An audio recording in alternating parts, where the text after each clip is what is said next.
La transformación de Sofía Martínez. Narración en primera persona. Mi nombre es Sofía Martínez y hace 3 meses era una mujer completamente diferente. Tenía 27 años, trabajaba como gerente de comunicaciones en una empresa de marketing digital y había dedicado 6 años de mi vida a amar a un hombre que yo creía que sentía lo mismo por mí.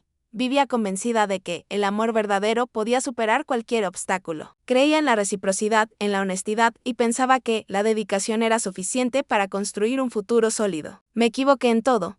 Mi historia comienza una noche de julio en un bar llamado La Esquina, ubicado en el centro de la ciudad. Se suponía que sería una celebración importante. Ricardo, mi pareja, había estado ahorrando para comprar el anillo del que habíamos hablado durante meses. Esa noche compartiríamos la noticia con sus amigos cercanos y comenzaríamos a planificar nuestro futuro juntos. Recuerdo cada detalle de esa velada con una nitidez que todavía me sorprende. Las luces tenues del local, el murmullo de las conversaciones mezclado con música de fondo, el aroma a comida recién preparada. Ricardo lucía especialmente bien esa noche con una camisa negra que yo le había regalado. Su cabello estaba perfectamente arreglado y sus ojos color café brillaban con lo que yo interpretaba como emoción. Yo llevaba un vestido color crema que él había admirado semanas atrás. Había invertido tiempo en mi apariencia, queriendo lucir impecable para nuestro gran anuncio.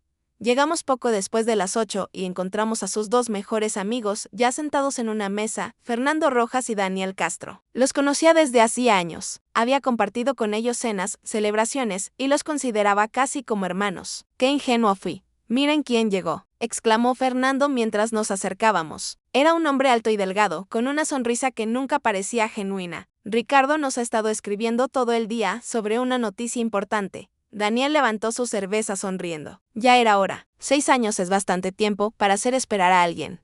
Era más bajo que Fernando, robusto y de personalidad dominante. El tipo de persona cuya energía a menudo incomodaba a otros. Me senté junto a Ricardo con el corazón acelerado por la emoción. Este era el momento que habíamos estado construyendo durante años. Busqué su mano bajo la mesa, esperando ese gesto de complicidad que siempre compartíamos. En cambio, la retiró. En realidad, chicos, dijo Ricardo con un tono extrañamente tenso, de eso quería hablarles. Algo frío se instaló en mi estómago. La forma en que lo dijo, como evitaba mi mirada, la tensión en sus hombros. Todo parecía estar mal. ¿De qué hablas?, pregunté, mi voz más débil de lo que hubiera querido. Ricardo finalmente me miró, y vi algo en sus ojos que nunca había visto antes. Lástima, Sofía. He estado reflexionando mucho últimamente, y no estoy seguro sobre esto del matrimonio.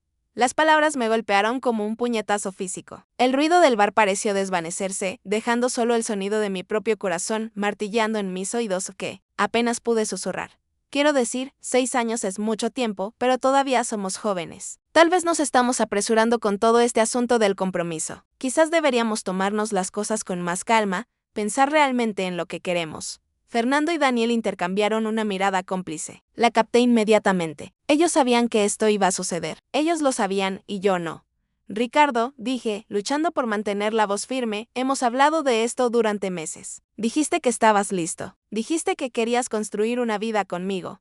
Sé lo que dije, replicó con un tono irritado. Pero decir algo y realmente sentirlo son cosas muy diferentes, ¿no crees? La frialdad en su voz fue como agua helada. Este no era el hombre que esa misma mañana me había susurrado palabras de amor. Este no era quien me había consolado cuando perdí mi empleo el año anterior. Quien me había prometido que enfrentaríamos todo juntos. Además, intervino Daniel inclinándose hacia adelante con una sonrisa burlona. Han estado juntos desde la universidad. ¿No crees que deberías explorar un poco más antes de establecerte definitivamente? Exacto, añadió Fernando. Hay muchas opciones por ahí. ¿Por qué comprometerte con lo primero que encontraste? Hablaban de mí como si fuera invisible, como si fuera un objeto que se puede descartar cuando ya no es conveniente. Chicos, dije intentando mantener algo de ligereza en mi voz, nos amamos. Eso es lo que importa, ¿verdad? Los 3 me miraron, y entonces sucedió algo que todavía revivo en mis pesadillas. Ricardo comenzó a reírse. No era una risa amable, sino un sonido frío y despectivo que me atravesó como un cuchillo. ¿Amor?, dijo negando con la cabeza. ¿Sabes qué, Sofía? Si fueras más atractiva, tal vez sí me casaría contigo. Pero seamos realistas aquí. El mundo se detuvo. Toda la música, las conversaciones, el tintineo de los vasos, simplemente se detuvo. Sentí que caía a través del vacío, a través de los cimientos de todo lo que había creído sobre mí misma y mi vida. ¿Qué dijiste? Apenas pude articular. Dije que si fueras más atractiva, tal vez me casaría contigo, repitió Ricardo, su voz más alta ahora, actuando para sus amigos. Mira a tu alrededor, observa a las mujeres que hay aquí y luego mírate a ti. Fernando estalló en carcajadas. Eso es duro, amigo, pero honesto. Sofía es agradable, pero no es exactamente lo que uno llamaría deslumbrante. Daniel se unió con creciente confianza. Ricardo, podrías aspirar a mucho más. Eres un tipo atractivo con un buen empleo. No tienes por qué conformarte. Conformarte, la palabra quedó suspendida en el aire como veneno. Después de 6 años, de todas las promesas y planes compartidos, yo era algo con lo que él se estaría conformando. Eso no es verdad, dije, mi voz quebrándose. Ricardo, no puedes estar hablando en serio. Pero cuando miré su rostro, vi la verdad. Lo decía completamente en serio. Y peor aún, estaba disfrutándolo. Disfrutaba viéndome desmoronarme frente a sus amigos, disfrutaba las risas a mi costa. Disfrutaba el poder que ejercía sobre mi corazón, vamos. Sofía continuó con ese tono condescendiente que usan algunos hombres para hacerte sentir insignificante. Tienes que saber que no eres la mujer más atractiva con la que he estado. ¿Recuerdas a Patricia de la universidad? ¿Cómo todos volteaban a verla? Tú nunca has tenido ese efecto en nadie. Patricia, su ex del segundo año. La que supuestamente no significaba nada, la que había jurado que había olvidado. La comparación fue deliberada, diseñada para herir lo más profundamente posible, y funcionó. Continuaron analizándome como si estuvieran evaluando un producto defectuoso. Mi apariencia física fue diseccionada metódicamente, cada rasgo, cada característica. Sopesada y encontrada insuficiente. Me quedé sentada en ese lugar, escuchando al hombre que amaba enumerar cada supuesto defecto que aparentemente había estado catalogando durante 6 años. El mismo hombre que me había visto sin arreglar innumerables mañanas, que me había abrazado cuando estaba enferma, que había recorrido cada parte de mi ser con manos que alguna vez parecieron amorosas. Ahora estaba explicando a sus amigos por qué yo no era suficiente para él. La peor parte no eran las palabras en sí, sino las risas. La forma en que se alimentaban mutuamente de la crueldad, construyéndola cada vez más alto. La manera en que otros clientes del bar comenzaron a notar, a voltear y observar a la mujer que estaba siendo sistemáticamente destruida. ¿Sabes lo que pienso?, dijo Fernando reclinándose en su silla. Creo que deberías terminar con ella esta misma noche. Hazlo rápido. Llorará un rato, pero lo superará. Y tú quedarás libre para encontrar a alguien que realmente valga la pena. Alguien impresionante, añadió Daniel. Alguien que haga que otros hombres te envidien en lugar de preguntarse qué haces con ella. Surrieron de nuevo y esta vez Ricardo se rió con ellos. El sonido fue como cristal rompiéndose dentro de mi pecho. No recuerdo haberme levantado. No recuerdo tomar mi bolso ni caminar hacia la salida. Todo lo que recuerdo es la claridad repentina que vino con la devastación absoluta. La comprensión de que la vida que había construido, el futuro que había imaginado, el amor en el que había creído, todo era una ilusión. Estaba a mitad de camino hacia la puerta cuando oí a Ricardo gritar mi nombre. Sofía, espera. No seas tan dramática. Regresa y termina tu bebida. Me di la vuelta lentamente. Todo el bar estaba mirando ahora, docenas de extraños presenciando mi humillación. Ricardo estaba sentado allí con sus amigos, luciendo molesto en lugar de arrepentido, como si yo fuera quien estaba siendo irracional. ¿No sea dramática?, repetí, mi voz resonando en el espacio repentinamente silencioso. Acabas de pasar 10 minutos explicando a tus amigos por qué soy demasiado poco atractiva para casarme contigo y yo estoy siendo dramática. Solo estaba siendo honesto, dijo defensivamente. Pensé que podías manejar la honestidad. Honestidad, como si la honestidad fuera una virtud noble, en lugar de un arma que había usado para destrozarme públicamente. Tienes razón, dije, y mi voz era sorprendentemente firme ahora. Quiero honestidad, así que déjame ser honesta contigo, Ricardo. Eres un cobarde patético y cruel que no tiene la decencia de terminar una relación en privado. Tuviste que hacerlo aquí, frente a tus amigos, para que te aplaudieran y te hicieran sentir superior. Su rostro enrojeció. Espera un momento. No, no he terminado. Las palabras fluyeron de mí. 6 años de frustraciones contenidas finalmente encontraban su voz. ¿Quieres saber lo que realmente pienso? Creo que estás aterrorizado. Aterrorizado del compromiso, de madurar, de que te vean como el hombre pequeño e inseguro que realmente eres. Así que tienes que hundirme a mí para sentirte elevado. Tienes que convertirme en el problema para no enfrentar el hecho de que eres tú quien no está preparado para nada serio. El bar estaba en completo silencio. Ustedes, continué mirando a Fernando y Daniel, son incluso peores. Se sientan ahí riéndose del dolor de otra persona porque los hace sentir mejor con sus propias vidas miserables. Fernando, llevas años solo porque ninguna mujer tolera tu actitud por más de unas semanas. Y Daniel, tu novia te fue infiel el año pasado y volviste con ella porque estás demasiado desesperado para estar solo. Los rostros de ambos hombres palidecieron. Había tocado nervios sensibles, expuesto verdades que probablemente nunca se habían admitido a sí mismos. Así que felicitaciones, dije volviendo a mirar a Ricardo. Eres libre, libre para encontrar a alguien más atractiva, alguien que no te desafíe, ni espere que seas un ser humano decente. Espero que eso te haga muy feliz. Me di la vuelta y salí del bar, adentrándome en la cálida noche de verano, dejando atrás 6 años de mi vida y cada creencia ingenua que había tenido sobre el amor y la bondad humana. Lloré todo el camino a casa. Lloré en mi auto, lloré en mi apartamento, lloré hasta que mis ojos se hincharon y mi pecho dolió. Lloré por la mujer que había sido, confiada, esperanzada, ingenuamente enamorada. Lloré por el futuro que había muerto en esa mesa, por los sueños que había imaginado, por la vida que nunca existiría. Pero cuando desperté a la mañana siguiente, algo había cambiado fundamentalmente. Las lágrimas se habían ido, reemplazadas por algo más duro, más frío, infinitamente más determinado. Había terminado de llorar. Había terminado de ser la víctima en la historia de Ricardo Durán. Era hora de escribir mi propia historia. Las semanas siguientes fueron un proceso de transformación profunda. Tomé tiempo libre del trabajo, diciéndoles a mis preocupados colegas que necesitaba un descanso. En realidad, estaba experimentando una metamorfosis completa. Pasé días enteros analizando cada momento de nuestra relación, buscando patrones que había ignorado. Estaban allí, claro, siempre habían estado. Los comentarios sutiles sobre mi apariencia, las sugerencias amables de cambiar mi estilo, la forma en que erosionaba mi confianza poco a poco, había interpretado todo eso como preocupación. Ahora lo veía por lo que realmente era. Una manipulación sistemática para mantenerme insegura y agradecida por cualquier atención que me diera. Durante este periodo de introspección, descubrí cosas sobre mí misma que 6 años con Ricardo me habían hecho olvidar. Descubrí que era más inteligente de lo que había permitido mostrar. Descubrí que tenía una capacidad para la estrategia y la paciencia que no había explorado. Y descubrí que, debajo de la mujer complaciente en la que me había convertido, había alguien mucho más fuerte y decidida. Mi madre llamó repetidamente durante este tiempo. Dulce y bien intencionada, siempre había adorado a Ricardo. Cariño, me decía, ¿estás segura de que no quieres hablar con él? Ha llamado varias veces. Suena muy arrepentido. Tal vez solo necesitan superar este momento difícil. Nunca le conté los detalles exactos de esa noche. ¿Cómo podría explicarle que el hombre que había acogido en nuestra familia había enumerado públicamente todas las razones por las que su hija no era suficiente para él? Hemos terminado, mamá, le decía simplemente, y cambiaba de tema. Ricardo no se rendía fácilmente. Después de una semana de llamadas sin respuesta, comenzó a aparecer frente a mi edificio. Lo observaba desde mi ventana, quedándose a veces durante horas, gritando ocasionalmente que lo sentía, que necesitábamos hablar.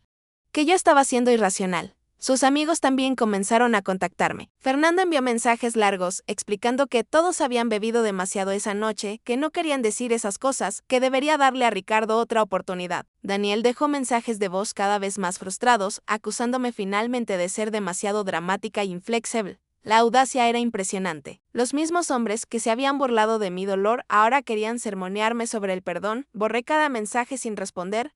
3 semanas después de esa noche, algo revelador sucedió. Estaba en el supermercado, usando gafas oscuras y una gorra, tratando de pasar desapercibida, cuando escuché una conversación que lo cambió todo.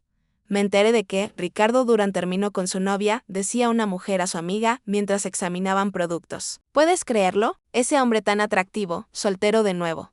¿En serio?, respondió su amiga. ¿Qué pasó? Al parecer ella se puso muy intensa cuando él sugirió tomarse las cosas con calma. Ya sabes cómo se ponen algunas mujeres cuando llegan a cierta edad. De repente están desesperadas por casarse. Me quedé allí, escuchando cómo mi historia estaba siendo reescrita en tiempo real. En la versión de Ricardo, yo era la villana. Yo era la novia desesperada y controladora. La humillación, la crueldad, la destrucción deliberada. Nada de eso existía en su narrativa. Esa noche me senté en mi apartamento y enfrenté una decisión crucial. Podía seguir escondiéndome, permitiendo que Ricardo controlara la narrativa. Podía mudarme y comenzar de nuevo en otro lugar, pasando el resto de mi vida como la víctima de su crueldad, o podía hacer algo completamente diferente. Abrí mi computadora y comencé a investigar. Durante el mes siguiente, me convertí en una estudiante de la psicología humana, de las dinámicas sociales, del arte de la influencia. Leí sobre patrones de comportamiento narcisista, sobre las formas sutiles en que las personas se autodestruyen cuando se les dan las condiciones correctas. No estaba planeando nada violento o ilegal. Eso habría sido demasiado simple. Demasiado obvio. Lo que estaba planeando era mucho más elegante. Iba a crear las condiciones para que Ricardo Durán revelara su verdadero carácter ante las personas que más lo admiraban. Lo maravilloso de las personas verdaderamente narcisistas es lo predecibles que son. Tienen patrones, debilidades, Puntos ciegos que pueden ser expuestos por alguien lo suficientemente paciente para observar y lo suficientemente inteligente para actuar estratégicamente, a través de observación cuidadosa y sí. Admito que, algo de investigación discreta en redes sociales, descubrí que Ricardo le había estado diciendo a las personas que habíamos terminado porque le di un ultimátum. Se pintaba como la víctima de mis expectativas poco realistas. Un espíritu libre aplastado por las demandas de una mujer controladora. La historia lo hacía parecer razonable, mientras me hacía parecer desesperada. Era perfecta para él y me reveló todo lo que necesitaba saber sobre su psicología. Ricardo necesitaba ser visto como la víctima en cada situación. Necesitaba validación externa constante. Y lo más importante, no tenía ninguna tolerancia a la vergüenza pública. También investigué más profundamente sobre su situación familiar. Su madre, Elena, era una mujer profundamente religiosa que había criado a Ricardo y a su hermana menor después de que su padre los abandonara. Era el tipo de persona que creía en la bondad fundamental de las personas, que no podía imaginar que alguien a quien amaba fuera capaz de crueldad deliberada. Siempre me había tratado con cariño, como a una hija. Durante nuestra relación, mencionaba frecuentemente lo emocionada que estaba por nuestro futuro matrimonio, lo mucho que anhelaba tener nietos. Su hermana Andrea, de 23 años, todavía estudiaba y luchaba con ansiedad. Había admirado a Ricardo toda su vida, lo veía como su protector. Su ejemplo a seguir eran buenas personas que amaban a un hombre que no merecía su amor. En circunstancias normales, me habría sentido terrible por involucrarlas. Pero estas no eran circunstancias normales y yo no era la misma persona que había sido antes. Además, no planeaba hacerles daño. Planeaba abrirles los ojos. Mi plan comenzó a tomar forma cuidadosamente. Era crucial que nada pudiera rastrearse hasta mí. Que cada paso pareciera la consecuencia natural de las propias decisiones y defectos de carácter de Ricardo. Yo simplemente crearía las circunstancias adecuadas. 2 meses después, la transformación que experimenté fue tanto interna como externa. Volví al gimnasio, no para cumplir las expectativas de nadie, sino porque me hacía sentir fuerte. Actualicé mi guardarropa, no para impresionar, sino porque quería expresar quién era realmente. Pero el cambio más significativo fue interno. Aprendí a valorarme, a reconocer mi propio valor independientemente de la opinión de cualquier otra persona.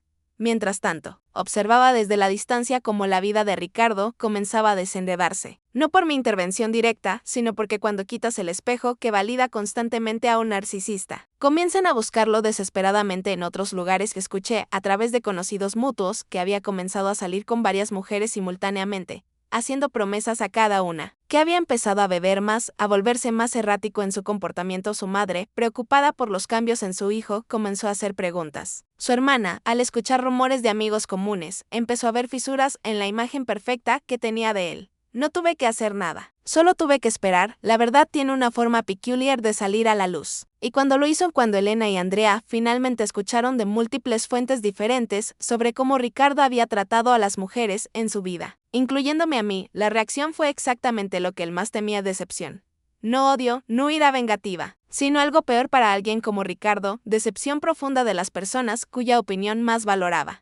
Mientras tanto, yo había comenzado a reconstruir mi vida sobre cimientos más sólidos. Encontré un nuevo empleo con mejores oportunidades. Reconecté con amistades que había descuidado. Comencé terapia para procesar el trauma y asegurarme de que nunca volvería a permitir que alguien me tratara de esa manera. Y descubrí algo fundamental: la mejor venganza no es la destrucción de tu enemigo, sino tu propia transformación. 3 meses después de esa noche terrible en el bar, me crucé con Ricardo en la calle. Se veía disminuido de alguna manera, más pequeño. Las consecuencias de sus propias acciones, las relaciones rotas, la desilusión de su familia, la reputación dañada, pesaban visiblemente sobre él. Me vio y se detuvo. Por un momento, ninguno de los dos habló. Sofía dijo finalmente, su voz cargada con algo que podría haber sido arrepentimiento: yo he querido hablar contigo para disculparme realmente. Lo miré. Este hombre que una vez tuvo tanto poder sobre mis emociones, sobre mi autoestima, sobre mi vida entera. Y sentí nada, no odio, no dolor, no ese nudo en el estómago que solía sentir al pensar en él.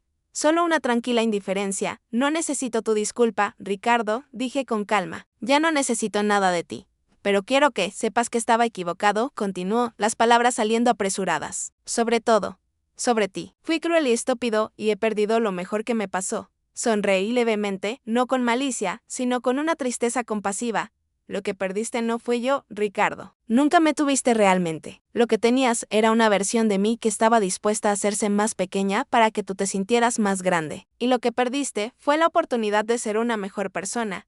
¿Hay alguna manera? Comenzó. No, interrumpí gentilmente pero con firmeza. No hay camino de regreso, pero te deseo bien, de verdad. Espero que uses esto para crecer, para convertirte en alguien que trate a las personas con la decencia que merecen. No esperé su respuesta. Simplemente seguí caminando. Mientras me alejaba, sentí algo liberarse en mi pecho. El último vestigio de esa noche, la última sombra de dolor, simplemente se desvaneció. Había entrado en ese bar hace 3 meses como una mujer que definía su valor a través de los ojos de otra persona. Salí del ni de esta experiencia completa, como alguien que finalmente comprendía que la única opinión que realmente importaba era la mía propia. No busqué venganza en el sentido tradicional. No destruí a Ricardo. Simplemente dejé de protegerlo de las consecuencias de sus propias acciones. Y en el proceso, me reconstruí más fuerte, más sabia, infinitamente más resiliente. Esa es la verdadera historia. No sobre cómo alguien me rompió, sino sobre cómo me rehice a mí misma. Y esa versión de Sofía Martínez, la que se levantó de las cenizas de esa humillación, es alguien de quien estoy profundamente orgullosa. Porque al final, la mejor venganza no es hacer sufrir a quien te lastimó. La mejor venganza es convertirte en la versión más auténtica y poderosa de ti misma. Y vivir una vida tan plena que ellos se conviertan simplemente en una nota al pie en tu historia. En lugar de ser el capítulo completo, fin nota de la narradora. Si hay algo que aprendí de toda esta experiencia, es esto: nunca permitas que el dolor que alguien te causó defina quién eres. Úsalo como combustible para tu transformación, pero no dejes que se convierta en el centro de tu identidad. La verdadera fuerza no está en la venganza, está en la capacidad de levantarte, sanarte y construir una vida que sea testimonio de tu resiliencia. Y eso, queridos oyentes, es exactamente lo que hice.